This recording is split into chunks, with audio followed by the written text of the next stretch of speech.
진심으로 기도해 간절히 소망해 하나님 사랑 가득하기를. 하나님은 너를 사랑해. 얼마나 너를 사랑하시는지 너를 위해 저 별을 만들고 세상을 만들고 아들을 보냈네.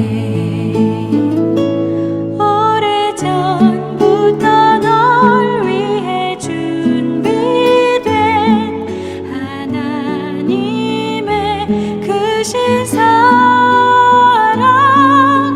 너의 가는 길 주의 사랑 가득하기를 축복해.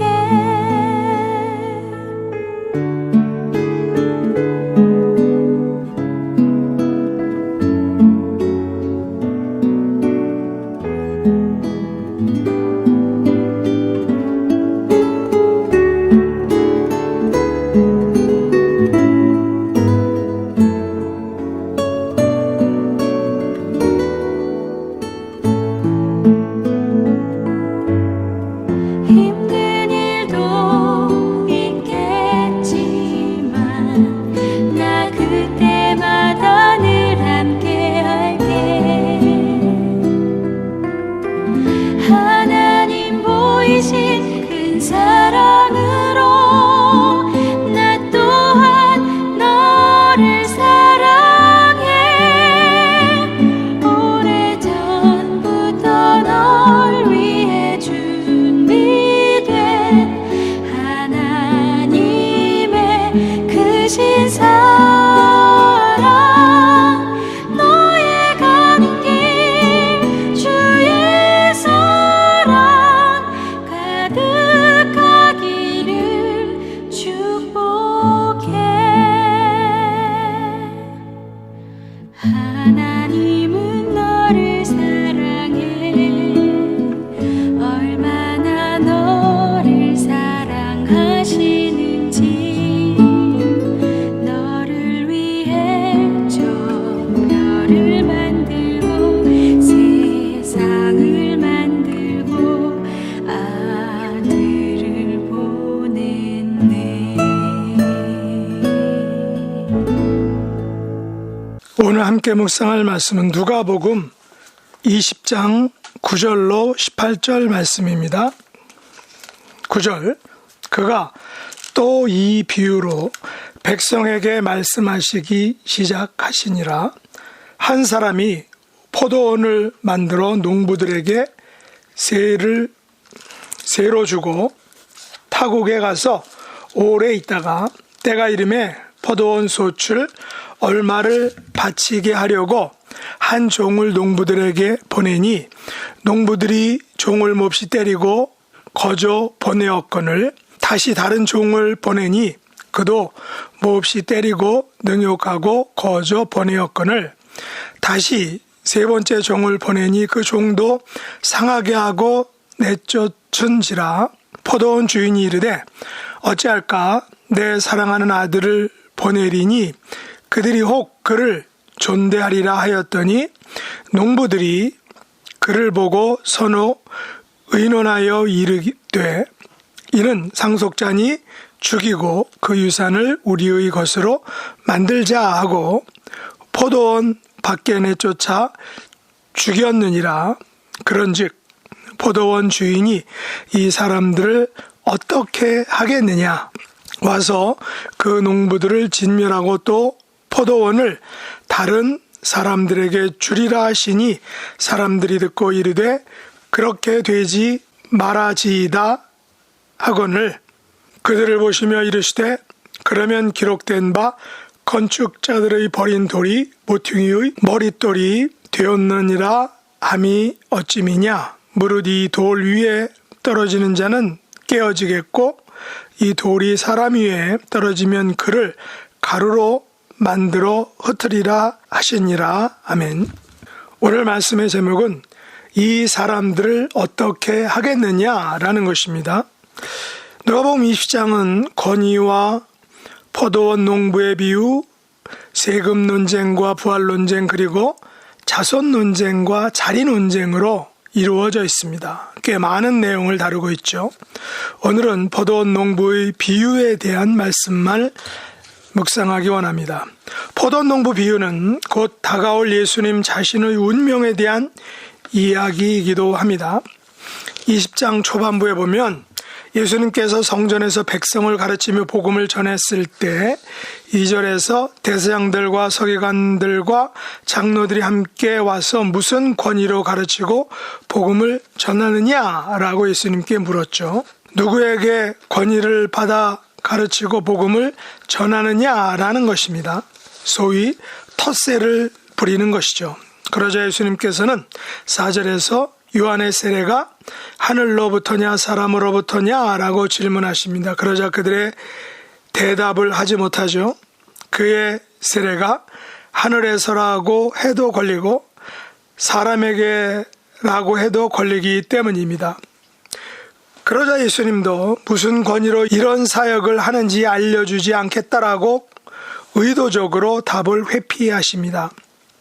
그리고 하신 말씀이 바로 이 포도원 농부의 비유입니다. 그런데 이 말씀의 청중은 백성들입니다. 대제사장들과 서기관들과 장로들이 아니라는 것이죠. 예수님의 비유를 들어보시기 바랍니다. 한 사람이 포도원을 만들어 농부들에게 세로 주었습니다. 이 사람은 부유했는지 타국에 가서 오래 있었습니다. 세를 주고 타국에 몇 달을 갔다는 것은 포도원 주인이 부유했음을 말해줍니다. 여기서 포도원 주인은 누구일까요? 바로 하나님입니다. 10절에 보시면 때가 이름에 포도원 소출 얼마를 바치게 하려고 한 종을 농부들에게 보내었던 것입니다. 여기서 때가 이름에 란 말은 추수의 때가 되었다는 것입니다. 어쩌면 시기적으로 추수의 때가 지난 시기일 것입니다. 주인은 추수를 하는데 와서 세를 달라고 하지 않습니다. 농번기를 지나서 농한기에 세를 받는 것이죠.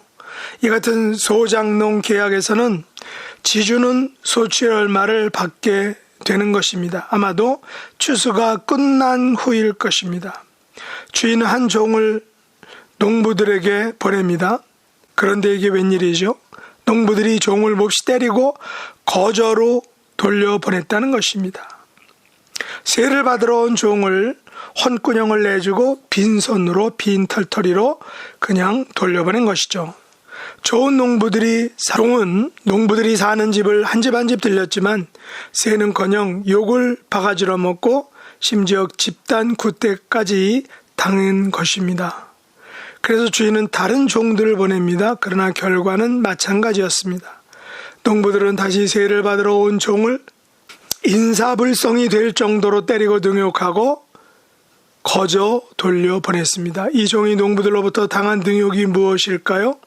왜 농부들은 마땅히 내어야 할 세를 내지 않은 것일까요? 여기서 예수님은 능욕이란 단어를 사용했습니다. 그러나 능욕에 대한 구체적인 언급은 피하신 것이죠. 하지만 예수님께서 잠시 후 대제사장들과 공회 앞에서 당하실 능욕을 연결시키면 그 능욕의 정도를 가히 짐작할 수 있는 것입니다. 누가복음 22장 63절로 65절에 보시면 예수님께서 이렇게 능욕을 당하셨다고 말합니다. 지키는 사람들이 예수를 희롱하고 때리며 그의 눈을 가리고 물어 이르되 선지자 노릇하라 너를 친 자가 누구냐 하고 이외에도 많은 사람이 많은 말로 욕하였다는 것입니다. 예수님께서는 이 같은 집단 구타와 집단 희롱을 당하셨습니다. 어쩌면 주인의 종이 당한 능욕의 모습을 그대로 돌려받은 것입니다. 사실 역사 속에서 많은 사람들은 이 같은 민족적 볼링, 민족적인 집단 왕따, 집단적 능욕의 죄를 많이 지었음을 우리가 세계 역사를 통해 보면 알 수 있습니다. 아직도 이러한 집단적인 따돌림, 집단적인 우월성에 대한 생각은 여전히 어느 정도 남아있는 것 같습니다. 특별히 우리가 살고 있는 이 땅, 콜럼버스가 신대륙을 발견한 1492년 이후부터 최근까지 아프리카에서 노예로 잡혀온 흑인들에게 이 같은 죄악을 수없이 저질렀다는 것을 우리가 역사를 통해 알고 있습니다.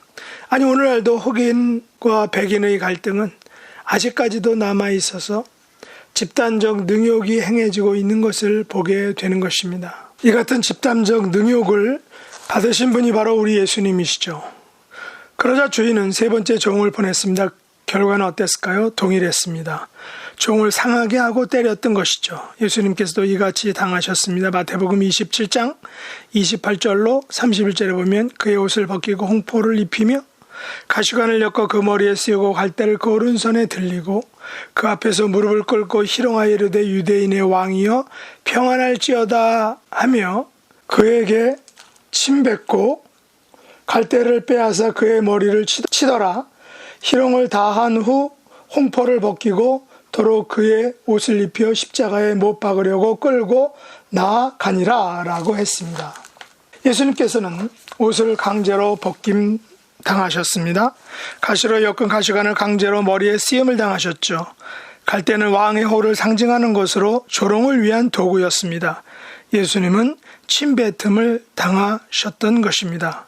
주인의 종이 이 같은 조롱과 매맞음과 내쫓김을 당했다면 어떤 상태였을까요? 제정신이었을까요? 오늘날 이 같은 불링을 당한다면 아마도 그 당한 당사자는 자살을 하는 사람들을 많이 보게 됩니다. 주인은 3번의 실패를 경험하고 큰 좌절과 고민을 가지게 됩니다. 그리고 마지막 방법의 희망을 걸어보죠. 그것은 다름 아닌 자기의 사랑하는 아들을 보내는 것입니다. 주인의 생각에 내 아들은 그들이 존대하리라 라고 생각했던 것이죠.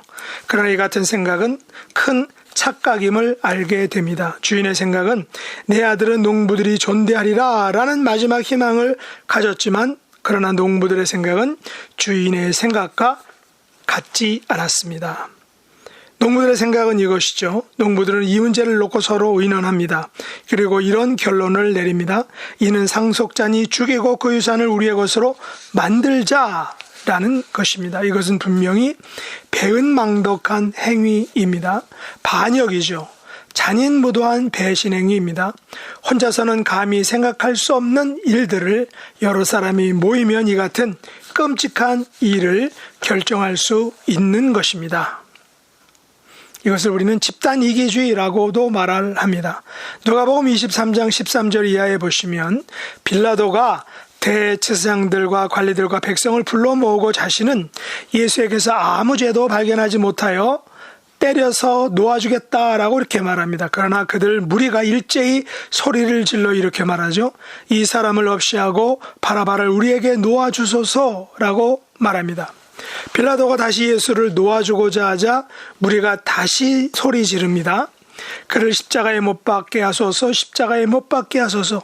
빌라도도 3번째로 예수를 놓아주고자 하자 무리는 더 큰 소리로 재촉을 합니다. 그를 십자가에 못 박게 하소서. 결국 그들의 소리가 이겼다라고 성경은 말하고 있습니다. 무리의 소리가 예수님을 십자가에 못 박아 죽인 것입니다. 오늘날 정치의 현실도 마찬가지죠. 자기의 이익을 위하여 남을 죽이는 것입니다. 상속자를 죽여버립니다. 차기 대권 주자를 홈집내기 위한 온갖 권무술수를 사용합니다. 차기 대권 주자를 흠집내기 위해서 가진 보함과 거짓말을 하죠. 결국 농부들은 주인의 아들 상속자를 포도원 밖에 내쫓아 죽이게 됩니다.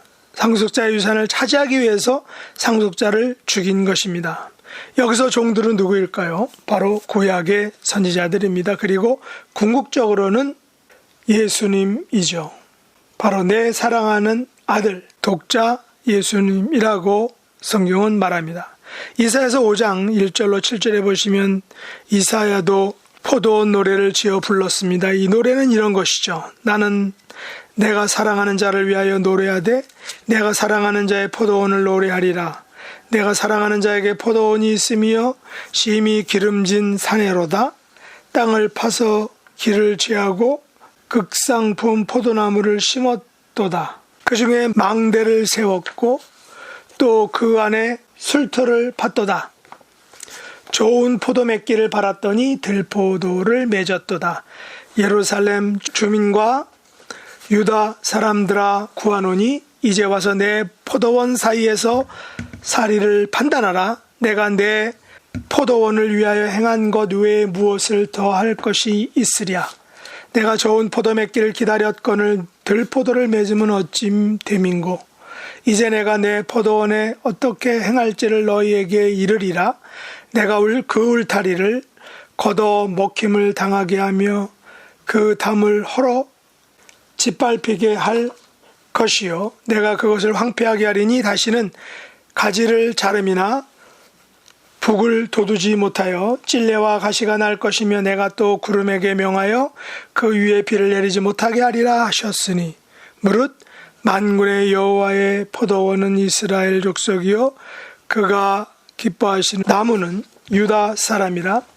그들에게 정의를 바라셨더니 도리어 포악이요 그들에게 공의를 바라셨더니 도리어 부르짖음이었도다 라고 했습니다.